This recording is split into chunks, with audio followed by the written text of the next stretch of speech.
Fala pessoal, meu nome é Janaína Bindar, eu sou dona do canal Eu Curto História e hoje eu tô aqui para falar para vocês sobre revoluções inglesas. A gente precisa entender o contexto histórico sobre as revoluções inglesas. O que estava acontecendo, na verdade, na Inglaterra para começar a revolução. Toda revolução ela acontece do descontentamento de algum grupo sobre alguma questão referente ao país, sobre a insatisfação de alguém sobre alguma coisa. E qual era a insatisfação? Bom, a gente precisa entender que na Inglaterra nós vamos ter a dinastia Tudor. E quem era o representante da dinastia Tudor? A gente vai lembrar que era o Henrique VIII.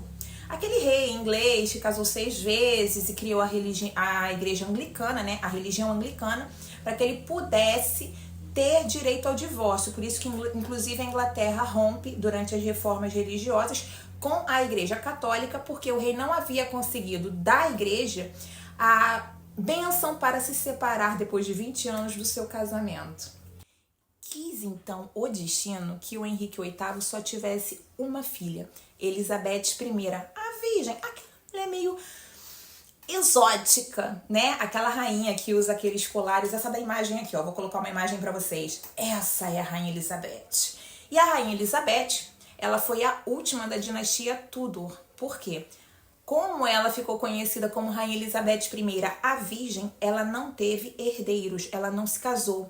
E isso fez com que outra pessoa assumisse o governo que não seu filho, como deveria ser dentro de um processo monárquico. Quem assume então o governo é o Jaime I.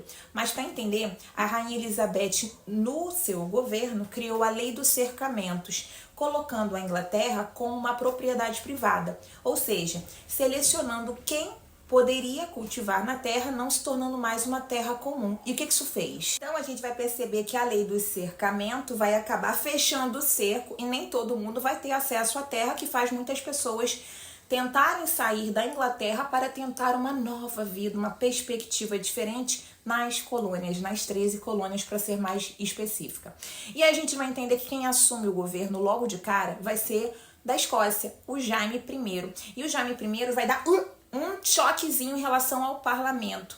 Mas essa sequência só vai ficar mais inflamada com o seu filho, Carlos I. O Carlos I, ele vai por diversas vezes dissolver o Congresso, o parlamento inglês, e isso vai criar umas rusgas, né? Um ranço, uma briga entre esses dois. O rei e o parlamento, que ele vai ser, na verdade, o início da Revolução Inglesa propriamente. E esse marco é a Guerra Civil, a Revolução Inglesa. Então a gente entende que a Revolução Inglesa, ela começa com uma guerra civil entre quem contra quem? Entre o Carlos I e o exército, né, representado por ele, o exército realista, versus Oliver Cromwell, que era o representante do parlamento, e com o exército parlamentar. Essa briga se deu da maneira que quem venceu foi o Oliver Cromwell. Então, o Oliver Cromwell assume o governo inglês. E nesse processo há uma pequena transição de monarquia parlamentar, como desejariam, para uma república. Observem bem, para que o Oliver Cromwell assumisse o governo, ele teve que arrancar a cabeça, ou seja, Carlos I foi morto. Tá ok, gente? Então, para vocês verem como essa questão foi tensa. Alguns pontos que precisam ser colocados em relação à Revolução Inglesa. Primeiro foi a Revolução Gloriosa. O que foi a Revolução Gloriosa? Foi quando não houve derramamento de sangue e houve a aceitação do rei, que ele já não era mais uma figura absoluta dentro do governo inglês. Ou seja, foi quando o rei assina, dando ali, deixando bem claro para o parlamento que quem manda é o parlamento e o primeiro-ministro. E é por esse fator que a Inglaterra, apesar de ter uma rainha, que já foi de arrasta para cima, e ter hoje o rei, né, Rei Charles, gosto desse nome, ele na verdade é uma figura muito mais alegórica do que em si uma figura política. As questões políticas da Inglaterra são decididas pelo primeiro-ministro, que é o representante do parlamento britânico. Isso é bem importante para vocês, tá bom, galera? Agora, um nome que sempre chama atenção é a Carta de Direitos. Tem outro nome também que coloca Lista de Direitos, ou no inglês, no britânico, aqui no inglês maravilhoso, é Bill of Rights. O que significa Bill of Rights ou a Carta de Direitos? Bom, resumindo, ela foi criada no ano de 1689, quase no finalzinho ali da Revolução Gloriosa, em que o rei acata que ele não tem que ficar abaixo do parlamento. Isso é importante relembrar, mas principalmente a Bill of Rights, ela garante a limitação do poder do rei, ou seja, um processo em que limita o poder do monarca e que deixa o parlamento com um poder maior e, de fato, de certa maneira, na verdade, atende aos anseios da burguesia, da sociedade britânica, e é um processo que, de certa maneira, vou colocar assim, vai ser um avanço no processo democrático da Inglaterra. Curtinho, gente, peguei uma cola básica aqui. Vou falar aqui algumas das principais características e objetivos inseridos dentro da Bill of Rights. Nós temos o poder monárquico ficou submetido ao legislativo, ou seja, ao parlamento, estabeleceu liberdade de imprensa, definiu a estrutura do sistema monárquico parlamentar na Inglaterra, que vigora até os dias de hoje, estabeleceu os direitos individuais, principalmente no tocante à garantia da propriedade privada. Lembra da lei de cercamento de Elizabeth? Então, isso foi mantido dentro da Inglaterra. Estabeleceu a autonomia do poder judiciário, retirando as interferências do rei sobre o sistema jurídico. Isso é bacana. Agora, curta para vocês, gente.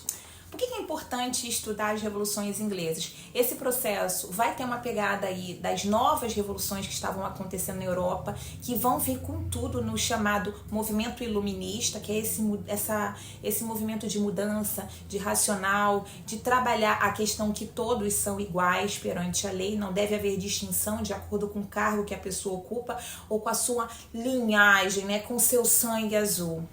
Uma outra questão aqui, que nos livros, principalmente os livros de história, que são escritos, na maioria das vezes, por professores de história, tem uma vertente progressista, há sempre uma crítica no governo do Oliver Cromwell, dizendo que o Oliver Cromwell atendeu à burguesia. E eu quero fazer uma ressalva quanto a isso. Um Estado, ou seja, um governo que atende à burguesia, ele está atendendo a uma classe que gera emprego para outras pessoas. Isso é importante ser mencionado. Eu vou falar o seguinte, nos livros, principalmente quando eu vou trabalhar, fala assim, porque, vou ler aqui, o governo de Cromwell promoveu grande crescimento econômico favorecendo a classe burguesa. A alta nobreza, porém, enfrentava problemas com as classes baixas, não ouvindo suas reivindicações e, por vezes, prendendo ou eliminando seus críticos. Vou falar aqui uma coisa que é importante. Alimentar que um governo é ruim, os atos de navegação, na verdade, criado no governo do Oliver Cromwell, ele foi de suma importância, porque ele tornou, então, a Inglaterra, naquele período, uma grande potência marítima, até o vigor da Inglaterra, na verdade, vai se dar até quase a Primeira Guerra Mundial. Então, a gente vai perceber que ela cresce à medida que ela alimenta a classe burguesa e não o contrário. Então, é importante. Gente, resumindo, o que eu quero dizer para vocês é que o Estado, quando eu falo Estado, eu falo países. Eu não estou me referindo a Brasil, Inglaterra, eu não estou me referindo lá em 1500, 1800, 1600, 1700 ou hoje. É importante que vocês saibam que a classe burguesa é a classe que tem, sim, as estruturas que promovem o quê? Emprego, geração de emprego. Um governo que promove auxílio ou algum tipo de benefício para as estruturas funcionarem melhor é importante porque gera renda, gera emprego. Quando a gente ouve essa crítica, porque ele beneficiava a burguesia, isso de certa maneira ajuda no processo de progredir. Então, é importante para você que é estudante, é importante para você que está aprendendo agora, a burguesia não tem problema nenhum. A burguesia é uma classe que trabalha e que sim, coloca outras pessoas para trabalhar por ela também. O que não pode haver é exploração do trabalho. Só uma dica, quem tiver interesse em ler um material escrito, nos destaques do meu story em Idade Moderna, tem ali um resumo incrível, maravilhoso que eu fiz sobre as revoluções inglesas. Mas só terminando aqui para falar sobre atos de navegação. O ato de navegação é do ano de 1651. Determinava que somente navios feitos pelos ingleses poderiam comercializar com a Inglaterra, promovendo um surto de crescimento na marinha inglesa que por muito tempo, até meados do século XIX, foi a mais poderosa do planeta. Vai haver problemas, tretas muito importantes, como o nosso querido Napoleão Bonaparte, que vai surgir tentando desafiar e diminuir a Inglaterra. Consegue ou não? Cenas do próximo capítulo, pessoal. Eu vou ficando por aqui.